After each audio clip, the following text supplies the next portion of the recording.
All right, so we're talking about retiring early. And did you know that you could retire your bills? The whole point of it is to be able to have the flexibility and to be able to be free to do what you want to do. And that's what we're going to talk about today. We're going to talk about retiring bills and how to reduce them. This is a continuation of the envelope series. Hi, I'm Anita Faust, and I'm here today to continue my discussion about the envelope. Yes, we're talking about regular envelopes, and of course, I'm into recycling. So I'm talking about taking your junk mail and making it work for you. Take the envelopes from the junk mail, write what you need, rent, mortgage, or whatever on the other side of the envelope, which is clean and nothing on it, and use that to put your cash in to start working on reducing your bills. Now, let me tell you, I was saying in the last episode that I have seen people cut up in the bank because you all are into those automatic deposits where your employer or however you get your money automatically deposits your money into the bank. We didn't do that. As a matter of fact, there is a really funny video with Ocho and who he calls Unc, uh, where they're talking about that. And Unc's talking about he had a $2 million check and he just put that in the desk drawer in the NFL.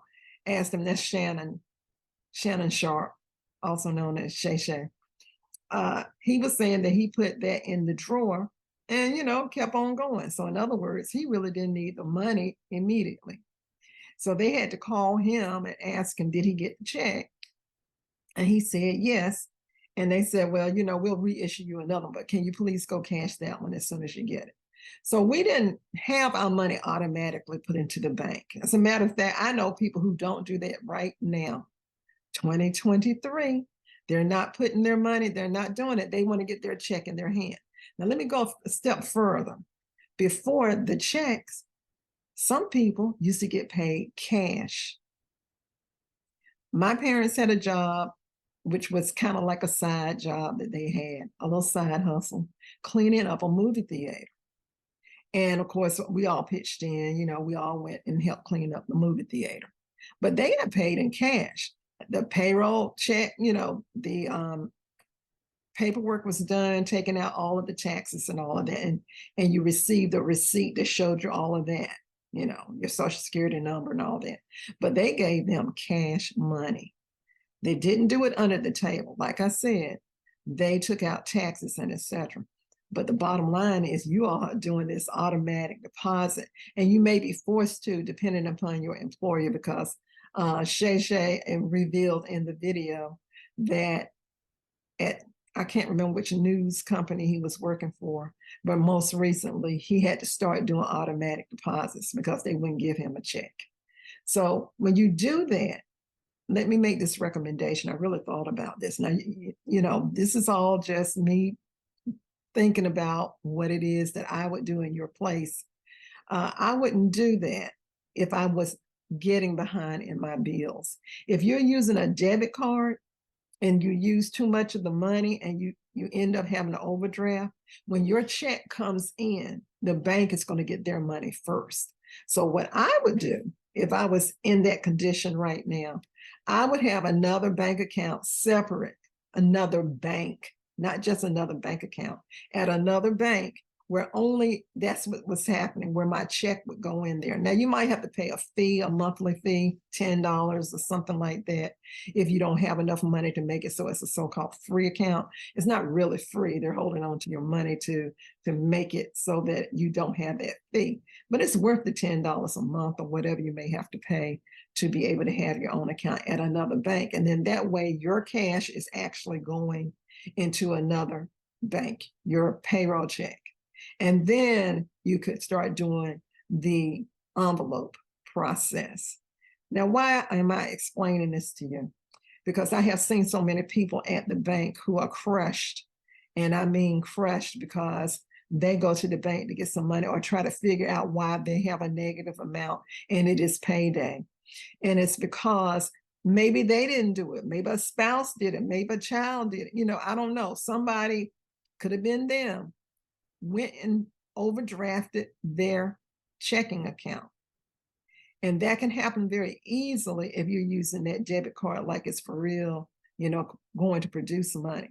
So this is not about being stingy. This is about taking control of your money. And that is one of the best things that you can ever do.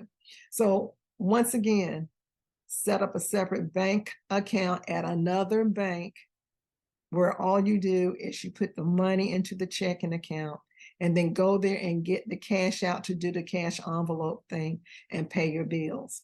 The next step that I would suggest, and you can do what you want to do, this is just a suggestion. This is something that we used to do. We didn't have a checking account until, it's been probably 2013. What we did is that we had actually gone and gotten cash and take it to a grocery store and get a cashier's check. When you're not making enough money to really keep up with it, or you're truly busy, because I have been a community advocate for a very long time, and you never know when you're going to have to jump up and rescue somebody from the police or whatever the case may be. I have done that before, not really rescuing, but just coming to the location. Somebody will say, hey, this person asked me to give you a call and he is being arrested and he wants you to come and be there while he's being arrested. So I would jump into my car and, my son and my friend, we would go and take care of the community member the best that we could. But when you're doing stuff like that, you don't have time really to watch your checking account.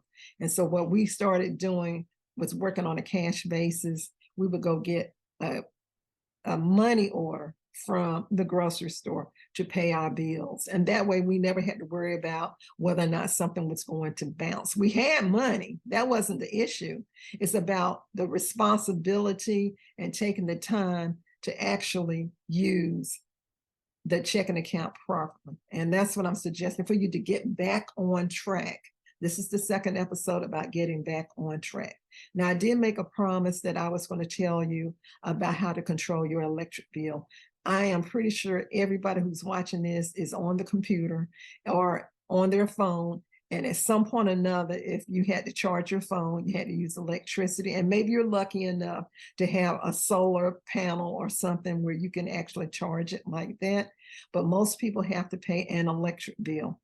And there are people that I'm going to give examples of. There was one friend we went to see one day, and his wife was standing on a step stool and she was unscrewing light bulbs. It was daylight. And of course, my question was, why are you unscrewing the light bulbs from the light fixture? And she said, I'm saving electricity because even when you have the light switch off, as long as there's a light bulb in that socket, you're still generating electricity. And so that's what she did. Now, she also gave me a tip. This may not even apply to today, but just in case it does, I'm going to tell you about it. She also said that when she used the telephone, back then we had to pay for long distance. She would go get a phone card, and that's how she would control her spending, by getting a phone card. We didn't have cell phones like we have them now, but there may be someone who may benefit from getting a phone card, such as if you go out of the country. Sometimes people get phone cards when they go out of the country so they can call back to the United States. Okay, so unscrewing light bulbs, that's one way. Another person told me that she would go to work and she would be gone all day long. And then when she would come home, she might look at TV for a few minutes and then she would go to sleep. In other words, she wasn't using a lot of electricity. And the electric company wouldn't pay her any attention when she was complaining that her bill was too high. Now, she was living in an apartment, and this has been over 30, 40 years ago. So I don't know how things are done now at apartments. But back in the day, you could tell which one of the panels was yours. They had your apartment number on it. And what she decided to do was that she went out and she turned her power off on the wall. Everything in the house went out, lights, refrigerator, stove, everything. And then when she would come back home, she would go and flip it back on and go in the house. Third person. This person worked all the time too. She had her own house. and she couldn't convince the electric company that something was wrong. Her light bill was too high because she worked all the time. And what she did was exactly the same thing. She probably didn't have it outside, because when you have your own house, in most cases, the flip box is inside the house. So anyway, she would turn it off when she would go to work, and she would turn it back on when she came home. Now, my family, we have a property and we only go to it once a week or so. It's a farm. We do have a farm for, it's a dream to have an organic farm back in the day. And so we do have a farm, and we go out there once a week and make sure everything is good. And, if we have an event, because I do have events at the farm, then I'm there for the event. But the light bill, it was like $450 and nobody was there. We might come once a week, but we didn't stay, and we didn't, have all the lights on in the house. We usually were gone before dark. Once again, the electric company didn't want to hear from this. This just happened this past year. I mean, I don't even know, it's been a whole year. And only time that we turn the electricity on while we're gone is if it's going to be below freezing.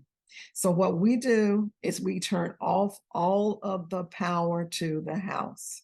Now, we do have a gate up, so you just can't drive up to the house, but we turn everything off, and it's because the electric company wouldn't listen. So what am I telling you here? I've given you 4 examples of people who have tried to deal with controlling their budget.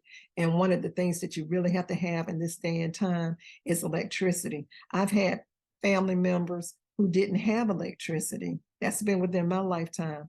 They use kerosene lamps and candles. They use wood stoves, and the property had wood on it, so they cut their own trees down. And once again, like I told you last time, we didn't have cell phones back in the day. We just had one phone for the whole house, and a lot of people didn't even have a phone in the house. So nowadays, you have so many more bills than what we had back in the day. Also, we did the cash process. We paid our bills by cash, physically going to the locations. What I'm trying to encourage you to do now is to think about your situation. If you are too busy to pay your bills, but you have the money, or you don't have enough money to really balance out a checkbook and have the chance of dealing with overdrafts, is that I'm asking you just to think about it. You don't have to do it, to figure out if you can go with the cash basis of living, maybe for just a month, to get your checking account straightened out, to save you some money, because those overdrafts are just, something that you shouldn't have to deal with. Now, you can always get a checking account that won't allow you to do an overdraft. And that is so, what does that mean? That means that if you do a check or whatever, or a debit card, and you don't have enough money in it, it won't give it to you. You don't have an overdraft because it won't allow it. So check with your bank and see if you can set up that kind of checking account, or do like I'm suggesting, handle things the old school way. Now, next episode, I'm going to talk to you a bit about how to start retiring your bills. And then that way you're retired. Now, what does retired mean? A lot of people think that means that you're getting old, or you're 65 or 70 or whatever the age is going to be next that they say you should retire. That never was a real big deal until, the 20th century, they came up with that. But being able to have the freedom, the financial freedom, to go where you want to go when you want to, and still have money to take care of your business. If you don't have a lot of bills and you pay off your bills, or you have a few bills and you have multiple streams of income, see, this is important. Retiring no longer means being on a fixed income and eating dog food like they used to show on Good Times, where the lady didn't have enough money and she would eat dog food for meat. Those days are over with. Multiple streams of income should be your fault. And when I come back next episode, I'm going to talk about how to retire your bills and how to go about thinking about getting your act together to have multiple streams of income. I want to thank you for listening. I'm Anita Faust. You can go on my website, anitafaust.com, and check me out there. And I will be back next episode to talk about how to start retiring those bills. Have a beautiful day, and thank you for listening.